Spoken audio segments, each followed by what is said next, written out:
Alright, we should be live. Microphone looks good. Alright, we're back. We're working on Ertha Joe, Frontier Mentor. Here she is. And we're doing the regular build for her first, and then we're going to try a budget build after that, see if we can have a decent deck around her still.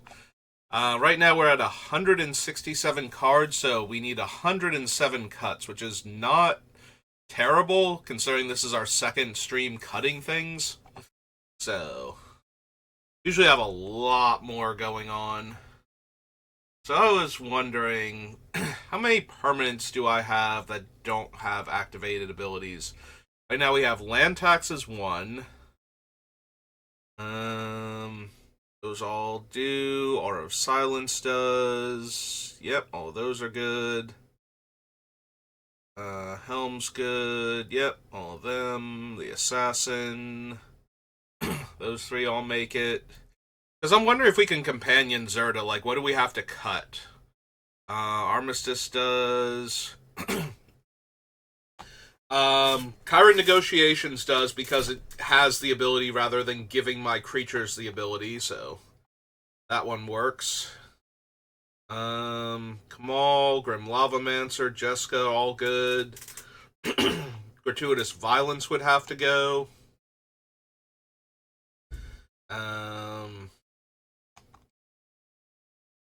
You know what, just for my own sake, land tax was the first one. I'm not going back up there, but let me make a list of all the cards we would have to lose in order to companion Ertha, so that way it could just start as our companion card instead of having to be in the main.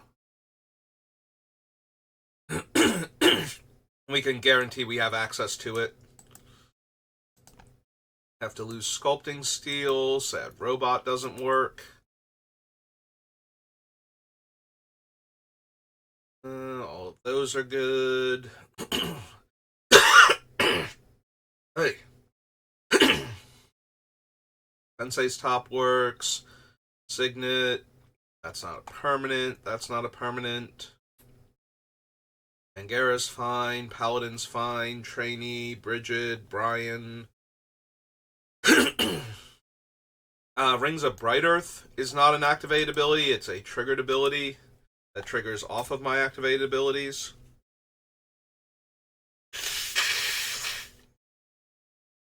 That one's fine. Those are fine. We actually lose Fury Stoke Giant since it doesn't have an activated ability itself. It has a triggered ability that grants activated abilities, so that one would have to go. They're fine. Collar, Spark Mage, Stoneforge, Board Smelter's good. Mirror Works would have to go.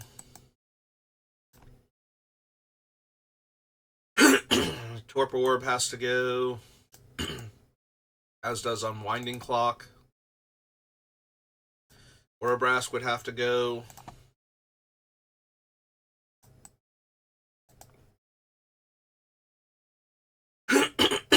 Hey. I'm sorry. I was fine before, as is normally the case, and then I started streaming, and then my throat decided, you know what you need? Infinite phlegm. Right now. Just choke the life out of you real quick while you're trying to talk. That seems appropriate here. Hey,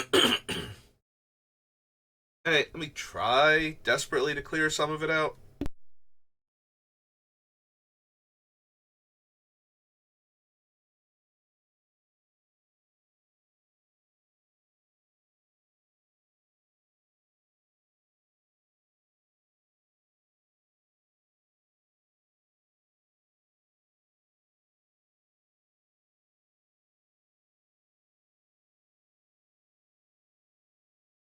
Alright, let's see if that helps at all. We have to lose Torbrand. Since he's a static. All of those still work.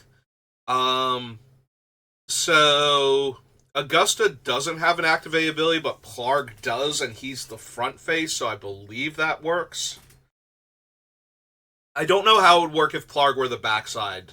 if that would count for Zerta or not. It's a modal double face card, but since the front side has an activated ability and the card has an activated ability, therefore, I'm pretty sure Zerta doesn't care about Augusta not having one. Chandra's fine, attendance is fine, welcoming vampire would have to go. Up to 11 so far. Fable would have to go. See, this is the one where I don't know. Like, can I run Zerta and Fable the Mirror Breaker together? Since the backside has an activated ability. Because this one isn't even a modal double face card, so.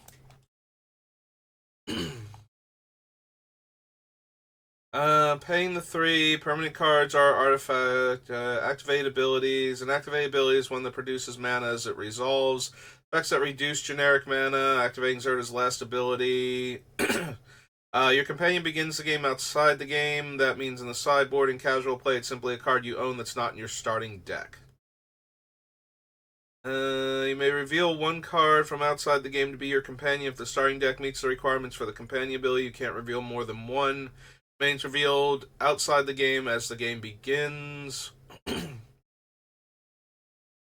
do not apply to your sideboard. If more than one player wishes to reveal a companion, the starting player does so first. Paying the 3. Other abilities apply if the creature is on the battlefield. They have no effect while the companion is outside the game.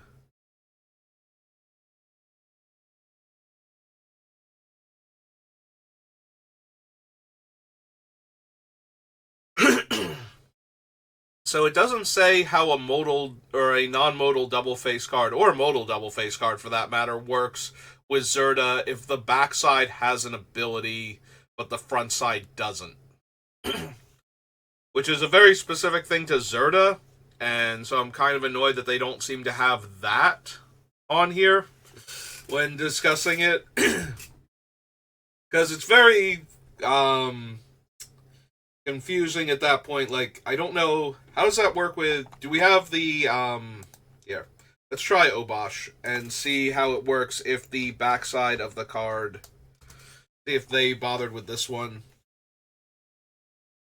For spells with X, creature with trample, if an effect such as that is ravenous, asks you to divide damage. You must divide the unmodified damage before doubling it. Your companion begins before shuffling. And do not apply to your sideboard if more than one player wishes to reveal a companion. Other abilities. Companion ability has no effect on the card in your starting deck and creates no restriction on putting a card in your companion ability into their starting deck. Maybe your companion, even if your other permanent cards don't all have a... Wait. Maybe in your starting deck. Okay. I like how they use Zerta as the example on Obosh's thing.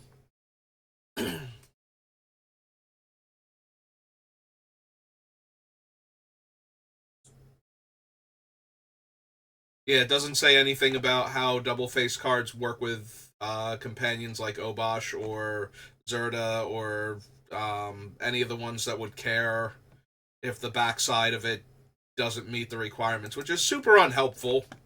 You know, that's a weird corner case rule. That's the kind of thing I come here for, and you don't have it, and that's kind of super unhelpful. Because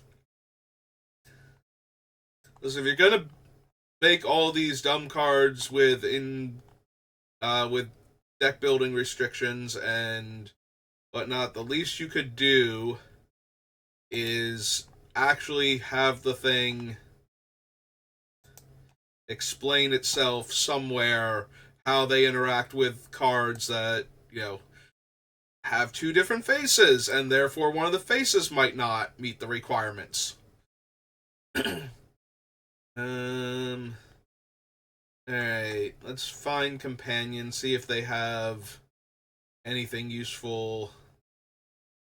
Because I actually want to know that, like, can I run Fable the Mirror Breaker in Zerta with her as a companion?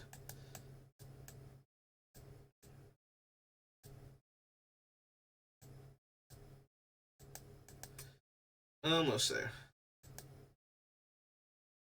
Converted, continuous, complete, companion. The rule 702-139.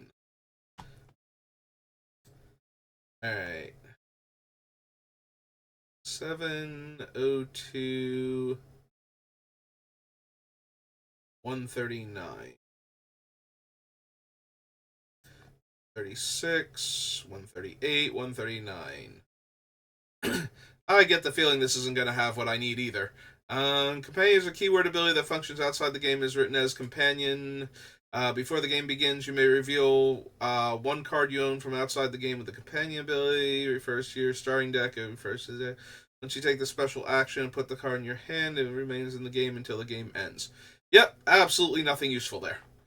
Hooray! The comprehensive rules are actually useless for determining the legality of my companion's status as it relates to modal double face cards, where the backside meets the requirement but the front side wouldn't.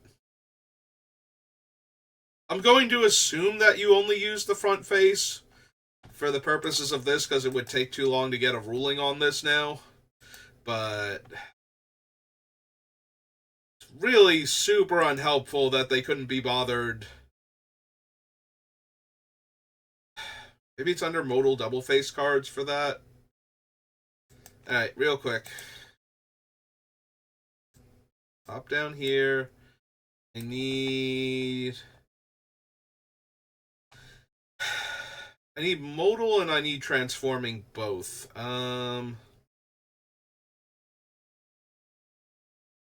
Transforming double face cards is rule 712 double face cards. Just rule 712, no subsections. 702, 709, 712. There's all the subsections. Maybe this one has it somewhere. Transforming double face cards have magic card face on each side. Transforming double face cards front face. They got all the different symbols.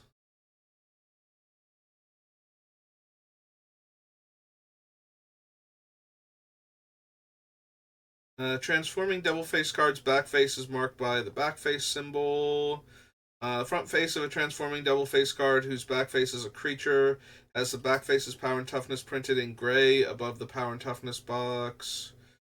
Have magic card face. These faces are independent from each other. Each face of a modal double face cards includes a hint bar in the lower corner. Meld cards have magic card face. There are 6 specific meld pairs. Players who are allowed to look at a double face card may look at both sides of that card. Players must ensure that double face cards and hidden zones are indistinguishable from others. Each face of a transforming modal double face card has its own set of characteristics. While a double face card is outside the game or in a zone other than the battlefield or the stack, it has only the characteristics of its front face card. So, yeah, that has to be what's going to determine. And since the front face does not have an activated ability, it doesn't have one. That's what I was going with, but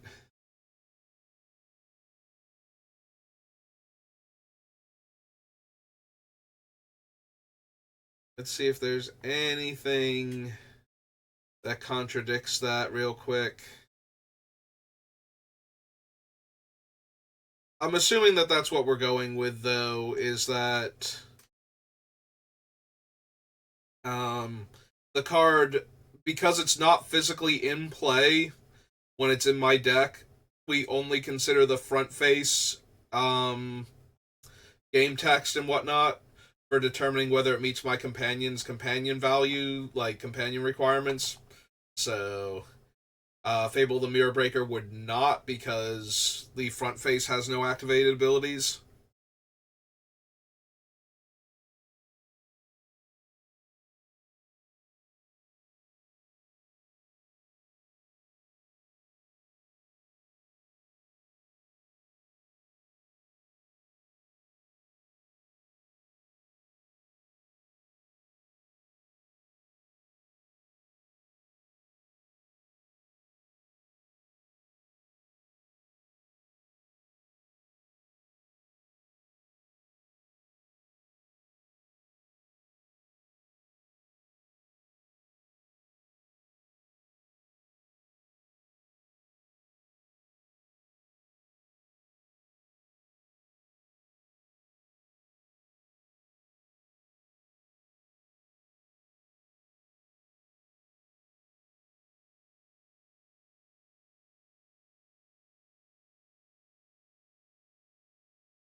Wow, that is a super convoluted example for how card can try and enter as the backside with a non-permanent type on it under the right circumstances.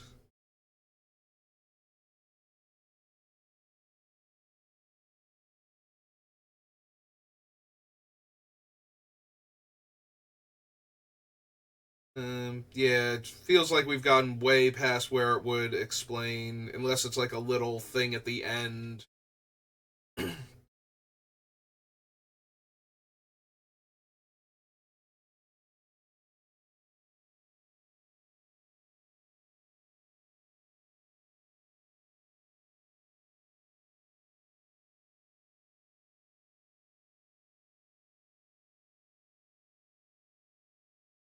Yeah, and then we're just into melded cards. Okay. Yeah, we're going with the original idea that because the front face does not have an activated ability, the card does not meet the requirements for being in the deck while trying to companion Ertha. So those all do. Tokasha's Welcome does not. It's 13 cards. 14 technically because we'd lose the um, land tax. See, on fire. It's 14.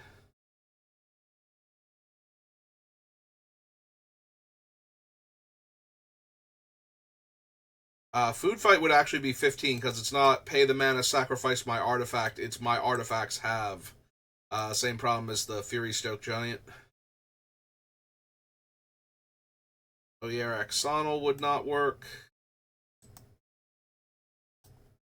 16. The Posse Boss would not work.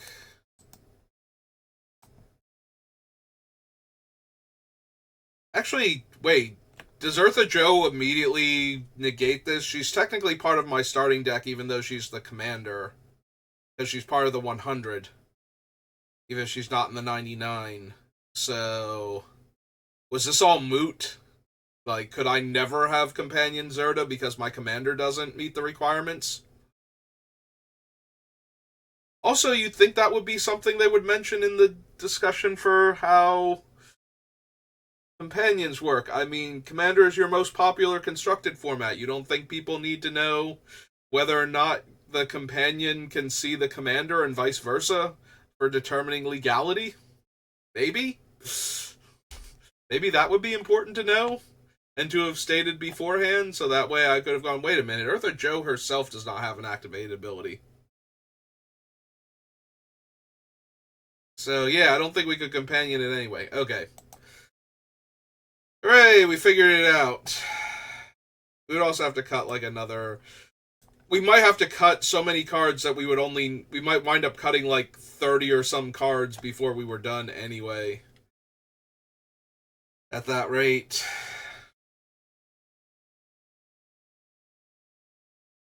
So we only have two cards that change things colors. The Distorting Lens and the Scuttlemutt.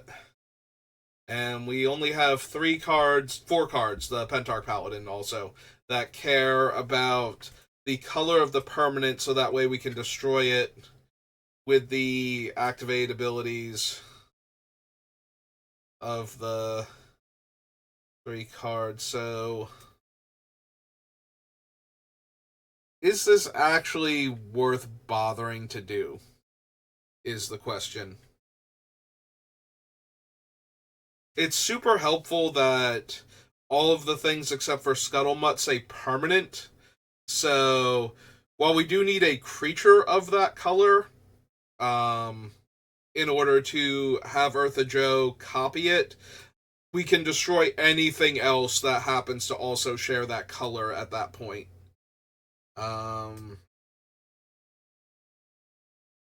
Which makes the actual effect super interesting.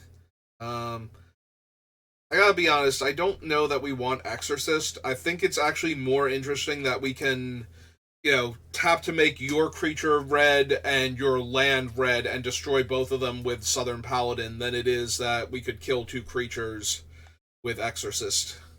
The downside is we're really leaning on Distorting Lens at that point to make things the right color. Otherwise, how are we doing that?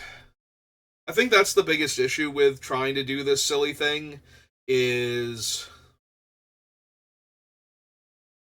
if we have to change the colors, we are so absurdly dependent on one specific card in the deck to make this really work. Like, if I had, 3 or 4 cards that could change the color to a relevant color for what I'm trying to accomplish, that would be a lot better than what we have to work with right now.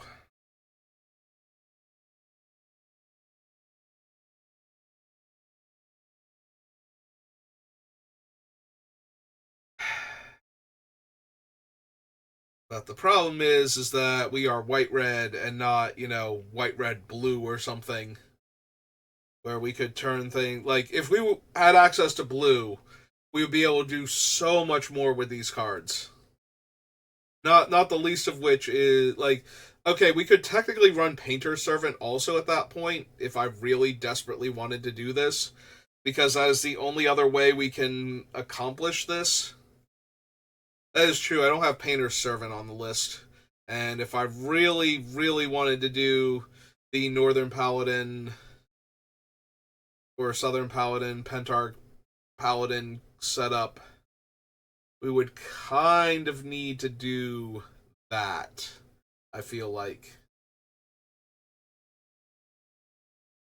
Which then begs the question is, would we want to run Mycosynth Lattice so that way the 2 dragons and the dragon, the Viashino, and whatnot, another thing to make everything an artifact so we can destroy multiple cards.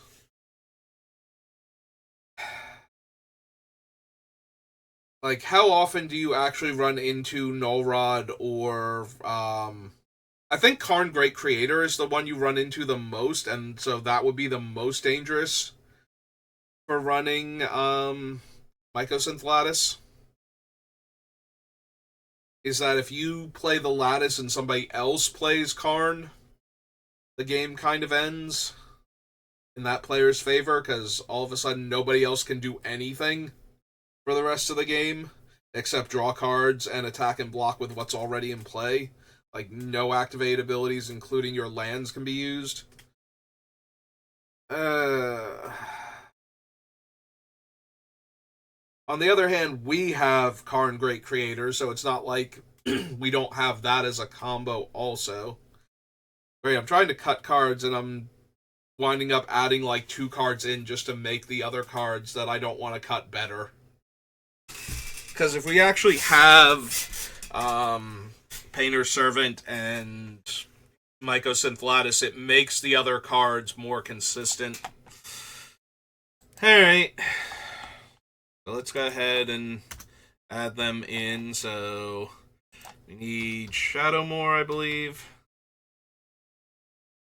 Yeah, real quick. Painter's Servant is 3 to cast and is a Scarecrow. 2 to cast and is a Scarecrow, 1/3.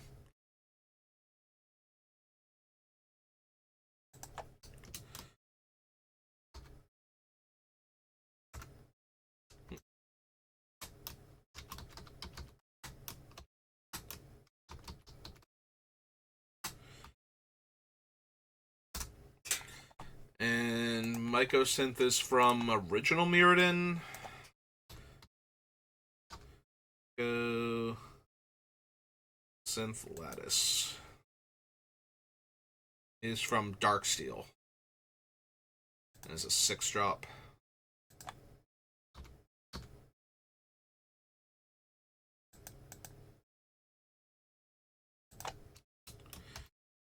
Mycosynth 6-drop artifact.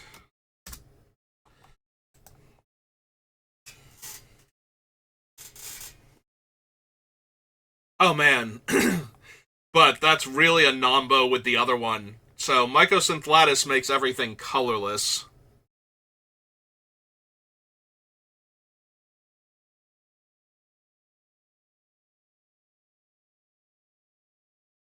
Hmm.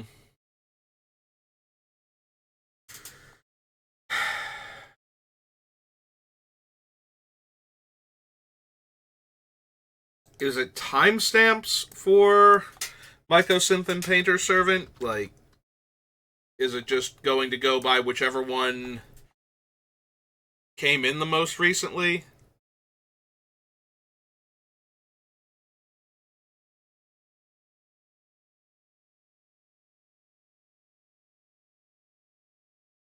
Doesn't overwrite any previous colors, rather, it adds colors. The effect of multiple Painter Servants are cumulative.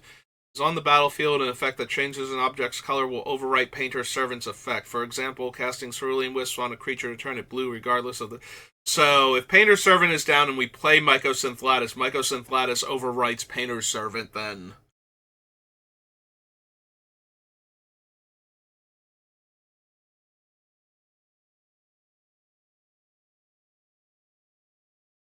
Each card becomes a new object as it changes zone, so the effect will apply to it from scratch in the new zone. Zone change replacement abilities that care about the new color, like color permanents enter the battlefield tapped, won't work because those effects are applied as the card is entering the new zone.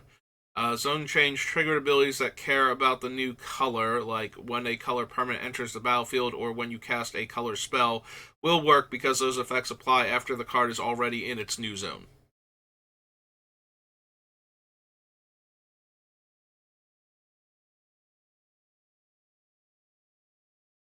Yeah, it sounds like Painter's Servant and Mycosynth Lattice would overwrite each other as far as everything is this color, everything is colorless. Hmm. That makes me kind of not want the Mycosynth Lattice if we're going to bother with with the Pentarch Paladin and whatnot, and the Northern and Southern, and maybe the Exorcist.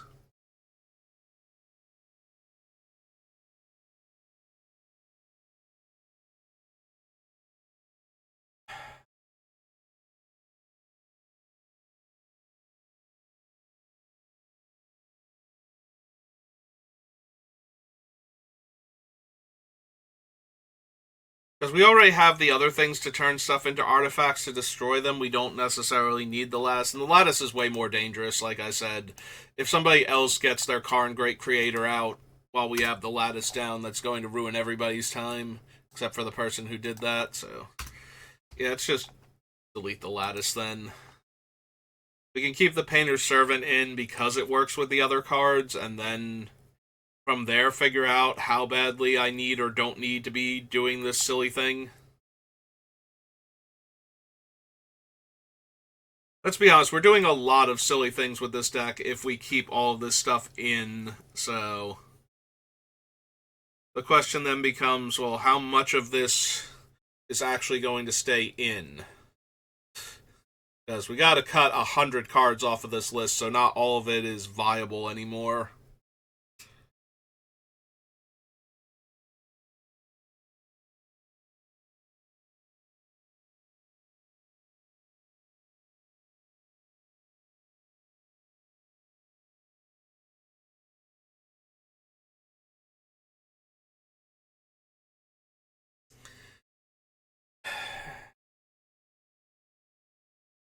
Alright, is there anything we pretty much don't need? So we have the Bloodshot Cyclops, the what's its name?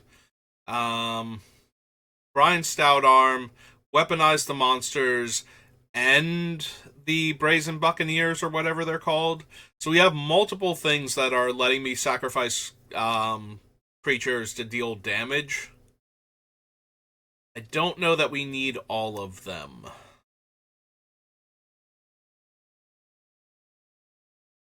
Also, I do kind of wonder if, like, Massacre is cheaper than most of the other things we have, but we do have more ways to do this than I thought that don't require me to discard a card every turn. So we can actually probably get away with dropping the Masticore. I was not considering, for example, what's his name? Kumano.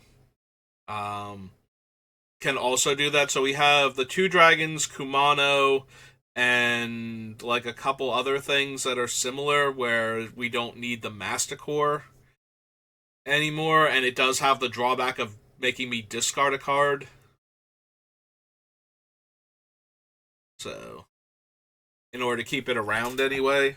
So, while it is the cheapest one to do this, that doesn't necessarily mean that it's the other costs after the mana aren't heavier than just spending one extra mana a lot of the time.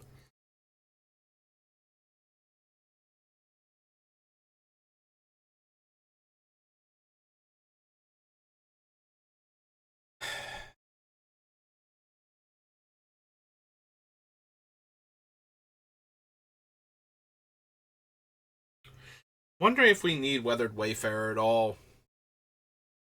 It's not like it targets with its activated ability, so getting more land out of my deck isn't like its default thing.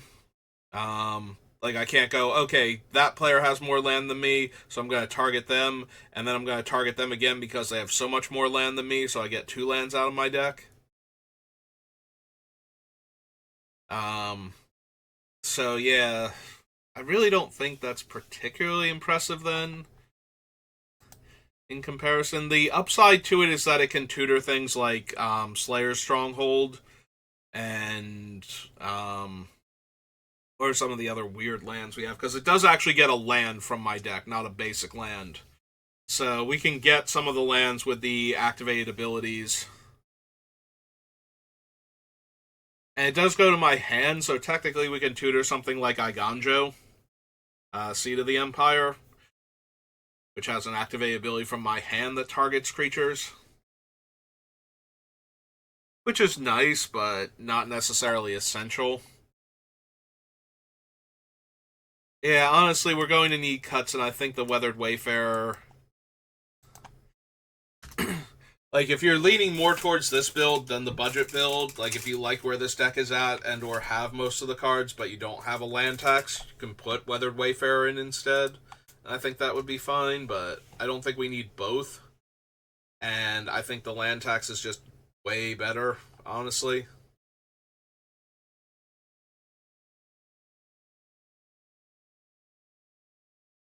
And we leave the Granite Shard in for now, but I can definitely see cutting it. Freeze, Mindslaver. Mindslaver is just hilarious in this deck, and I really want to do that.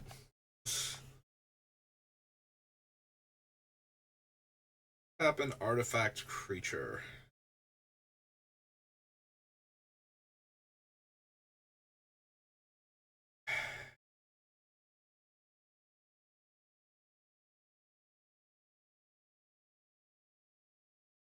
Yeah, we probably don't need 8.5 tails either. We already cut the Mother of Runes and the um Devoted Caretaker, so we can probably cut 8.5 tails while we're at it. Kiki's fine, Kumano's fine. Mr. Warcraft, Muse Vessel, Mishra's Bauble, Angara, Pentarch Paladin. To keep the trainee. Trainee is just so good with Ertha Joe because her one token gets it there immediately.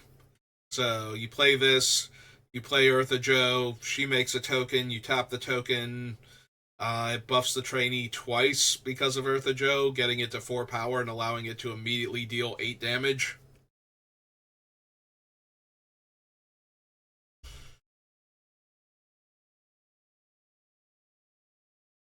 I can see cutting Brigid. Like, she's neat. That's a cool ability to have to stop, like, the small token deck from just overwhelming you, but it doesn't do anything against the large token deck overwhelming you, and it is Commander, so, we're like an Elish Norn and something else away from all the 1/1s. getting to attack in for 5+ damage and just wiping my board anyway of blockers if I try and get in their way. So at that point, I'd be better off replacing her with something like Settle the Wreckage if that's what I'm worried about. And it's not like I go super wide most of the time, so we can't take advantage of her shooting all the blocking creatures for 4 damage a lot. You know, it's going to be very rare that we kill a lot of our opponent's creatures that way. Grab some water.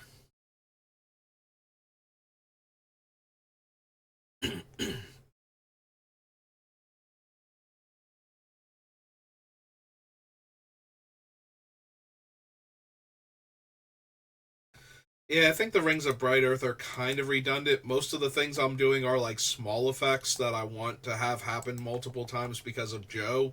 Having to spend mana to have them happen multiple times seems like I'm going to run out of mana very quickly.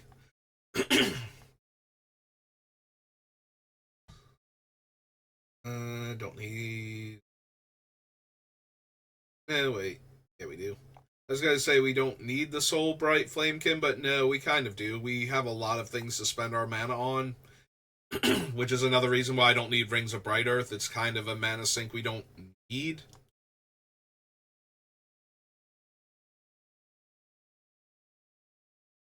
Alright, I like Lightning Crafter's tap deal 3 damage thing that it's got going on. How many goblins do we have, though? Like, if I actually go through it.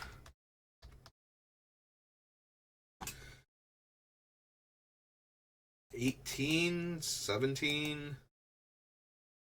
And we can't use itself, so 16. 15, that's not actually a goblin. 14, that's in his title. 13, that's the tokens that they're making. 12, that's in his name. 11, because that's in his name.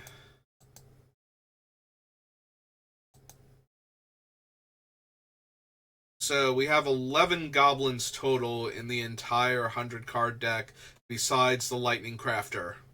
So 1/10 of the deck would meet the requirements in order to champion this thing. I think that's a little bit much. I mean, it's nice having a Kamal that costs 2 mana less. But that's about what we're getting for this, and we need to have another goblin. And aside from the Siege Gang and the Beetleback Chief, exiling the other goblins doesn't actually help us in any meaningful way. Like, oh hey, I'm gonna tuck a goblin underneath this, and if you Wrath, I get my goblin back. Is nice, but it's more nice when you get back a goblin that brings like 2 or 3 other goblins with it.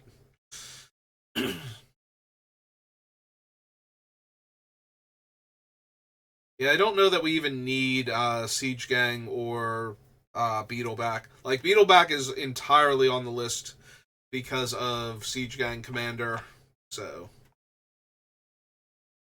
that is one of the few comes into play abilities we have that we care about, so getting rid of it would make the Torpor Orb better.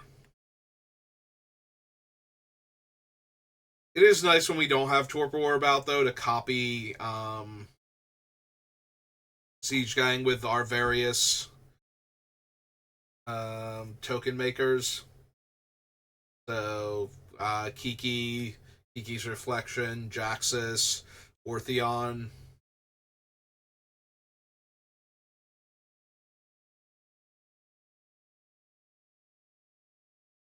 Definitely want to keep the Basilisk Collar. We have too many things that ping in this deck.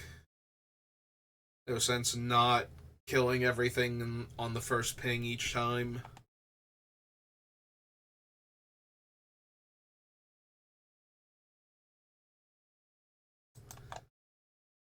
Liquid metal coating. It's liquid metal coating. I can't believe I horribly butchered this fantasy word's name twice now. Because I definitely tried to correct it the other day and still left one of the letters horribly, horribly wrong. Let's see.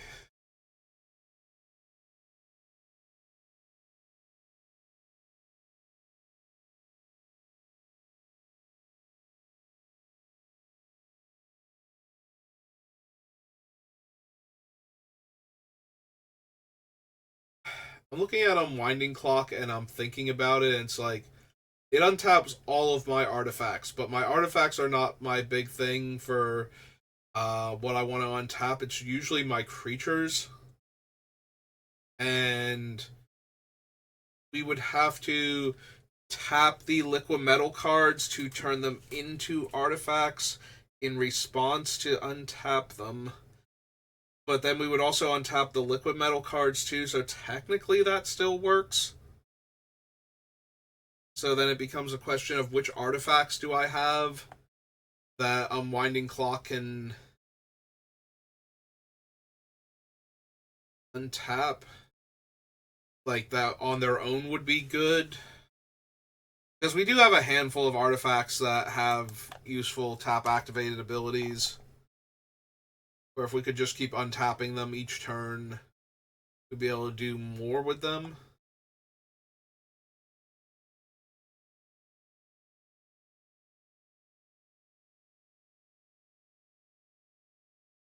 Yeah, I think this deck would be a lot cooler if we also had blue mana. If we had Ertha Joe's effect on a Just Sky Commander, I think the deck would actually be a lot more potent. We'd have so many more ways to abuse all of the things. We'd get to pick up training grounds to go with Zerta. Um, we'd have an easier time changing colors on things if we want to do the Paladin route, or turning things into artifacts if we want to do the Smelter and um, Heretic to destroy everything.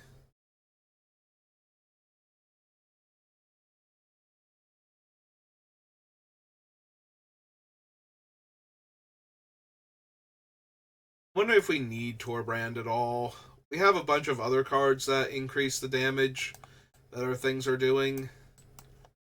And Torbrand is just another creature to get swept away in a Wrath effect at that point. Thinking we can probably cut him. Lands. Do want Augusta. I think Augusta's really cool in this deck. Like, just being able to go to combat, attack with like one thing, and untap all of our other creatures. Seems way too good. Construct History can stay for right now. We probably don't need Chandra. Like, it's neat that she can make 2 red mana for her activation and deal 2 damage, but that's not the most helpful thing in the world.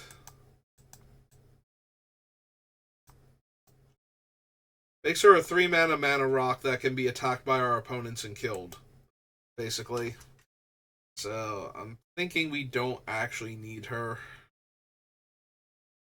The attendance is interesting because it's repeatable direct damage until I run out of mana.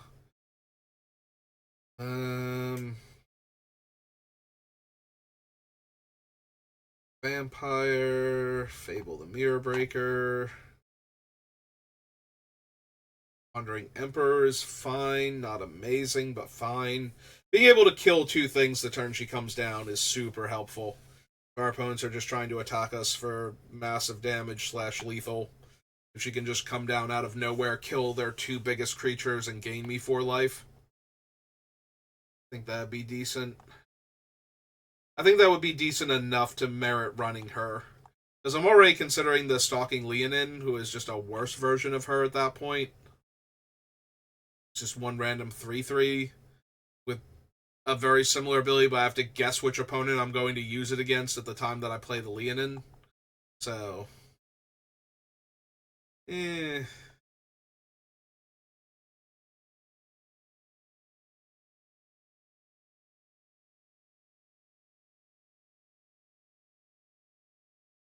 Reeve, Agatha, Soul Cauldron, Food Fight.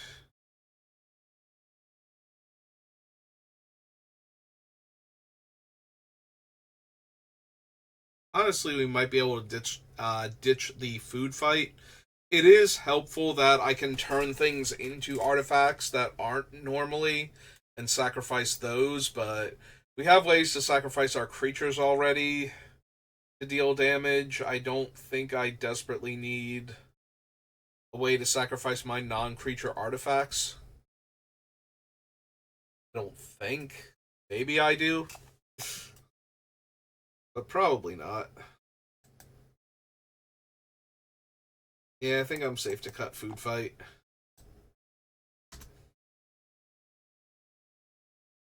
Sonal's fine for right now. Form Posse. Posse Boss. Ty Joaquin with all the 1 damage sources I have running around. Absolutely.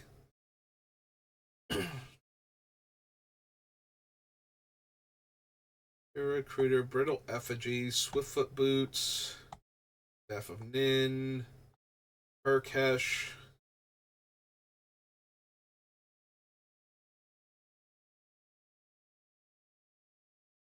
Do I really need Sacred Armory? Probably not. I can get so much damage out of my creatures with their activated abilities that I don't think I need to be able to attack with them as large creatures. Like, yeah, sometimes it'll help that I can spend 2 mana to give my creature +2/+0 functionally. Or better yet, 1 mana with Ertha. Let me fire breathe onto whatever creatures in combination that I want. Seems really good. But how often am I going to be going that wide and attacking instead of going that wide and using their abilities to ping our opponents to death?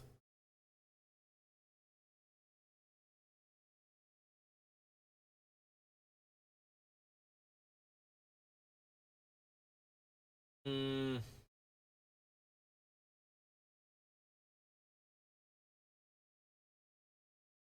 Yeah, I suppose we don't need that.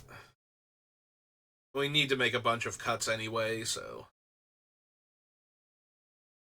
Haunter, Fire Emancipation, Subira, Fruiter of the Guard, Talisman of Conviction,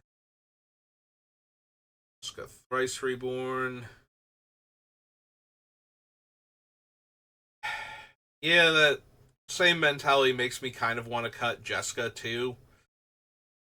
It's 9 times the combat damage if we have a clean attack, though. That's so absurd. Just gonna target this creature and have it deal 3 times as much damage this turn if it hits you, and then I'm going to target it again, so now it deals 9 times as much damage if it hits you. Then I'm going to attack you for 1. Because in that situation, that's probably what I've got. Actually, ideally at that point, it's 3 from Ertha Joe plus getting buffed by her own token, or 4 from Ertha Joe getting buffed by her own token. So 36 points of damage. That'd be pretty cool. I don't know how often that's going to even kind of come close to happening before the thing that I targeted just explodes because, nobody can afford to take that much damage.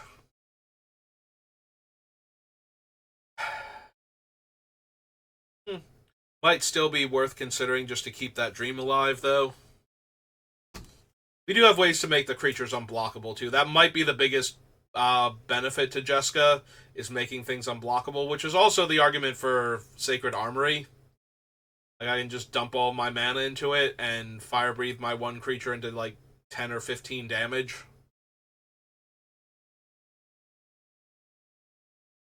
I have nothing better to do. I feel like at that point, though, we can just rely on the Ertha Joe tokens, the mercenaries.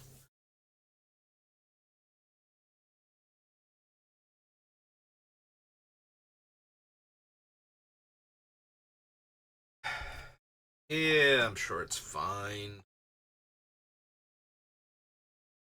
And honestly, I think I can cut the Stalking Leonin. I'm already not thrilled with having to secretly choose a player, honestly. Like, the bookkeeping on that thing's just annoying. I don't want to have to bring post-it notes with me when I play Commander, just so I can keep track of this one card if I decide to play the deck. And I also don't want to not have it and have it be super awkward. Like, I'm choosing you. I'm just gonna let you know that now. So, you attack me, I get to kill two of your things.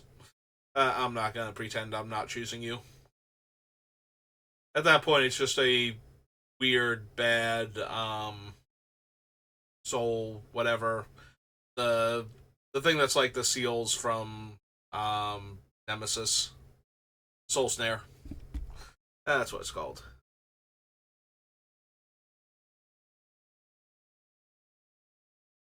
Yeah, I like keeping the Drum Bellower because we definitely have enough creatures with tap activated abilities that I would want to one tap.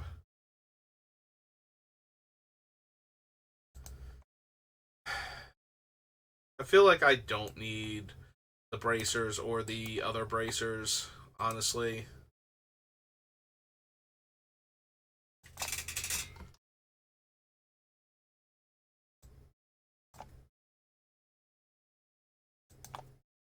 It's 13 cards.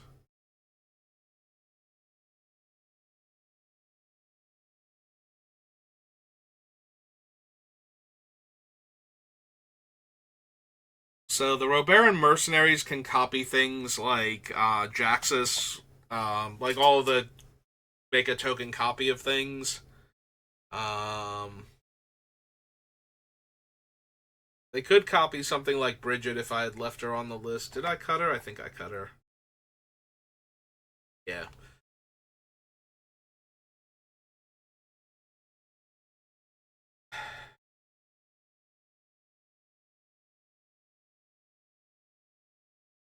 I need to double check how many of my things are actually legendary for Robaran Mercenaries and Peregrine Dynamo.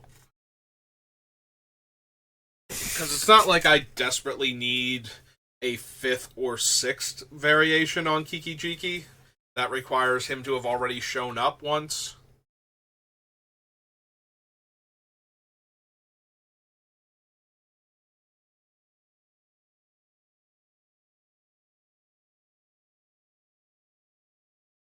Yeah, we can probably just go ahead and cut the beetle back, Chief.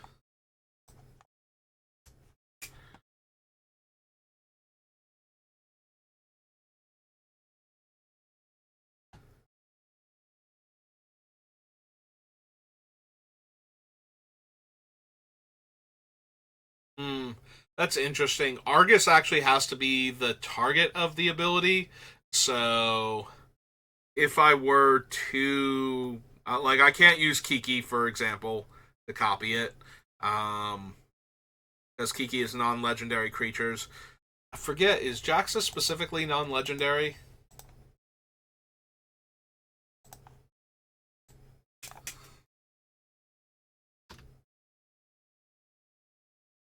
Another target creature, so she would work, and Ortheon. Yeah, so Ortheon and Jaxus would both work if I target Argus and pay the mana. I can make copies of all of my other things.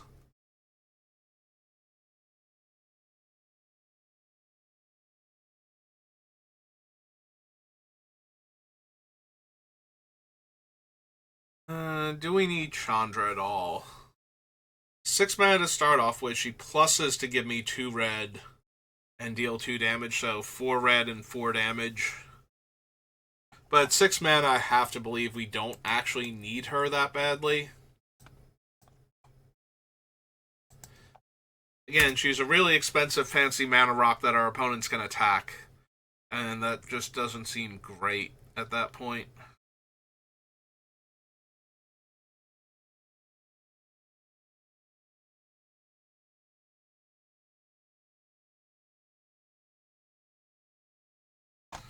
Alright, so we're keeping Ryu, but I want to see how many cards we have on the list. So if I copy him, so we had 15 that we've cut. We can come back up here and go down to 153.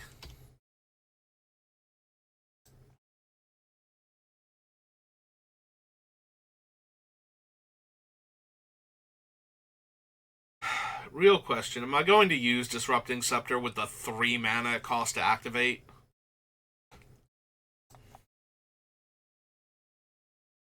Check the Muse Vessel. Also 3 tap to exile a card. At least that one exiles, though, and I can play the cards that get exiled. That's a lot of upside relative to the amount of downside that still having to spend 3 mana to take a card would be. Yeah, honestly, I don't think I need Disrupting Scepter. I'd rather have Karn in the Vessel if I'm going to bother with that.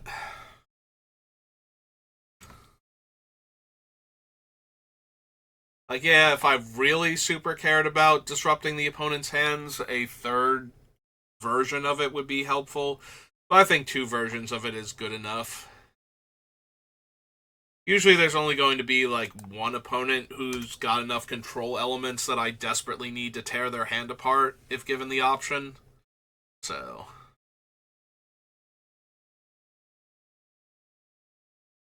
I don't think we need 3 different cards that give us the ability to do that.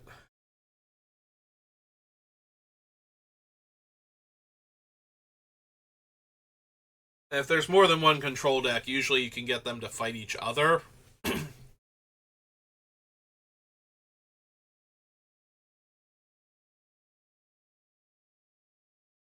Because the control deck is the one that's the most dangerous if you don't try to shut off their thing when they go for it. Because otherwise, they're not going to be tapped out, and they're going to have responses, and then, yeah, so you kind of need to deal with them. Depends on the player. You know, we're relying on the other control player to recognize the threat, and for it to actually be a threat to them. Or to panic and react to it as though it were a threat to them, when it's actually more problematic for me. Oh god, we're almost at an hour. Although I did cut, like, a decent number of cards for how slow I usually cut things once we get down to, like, the 100 range, so that's not terrible. But yeah, if we were to cut the Disrupting Scepter, because we're at, like, 58 minutes now, so I think I have to call it there. Yeah, I'm going to have to get ready for work soon, so that's going to do it for me for today, so thank you for watching, and I will see you next time. Have a good rest of your day.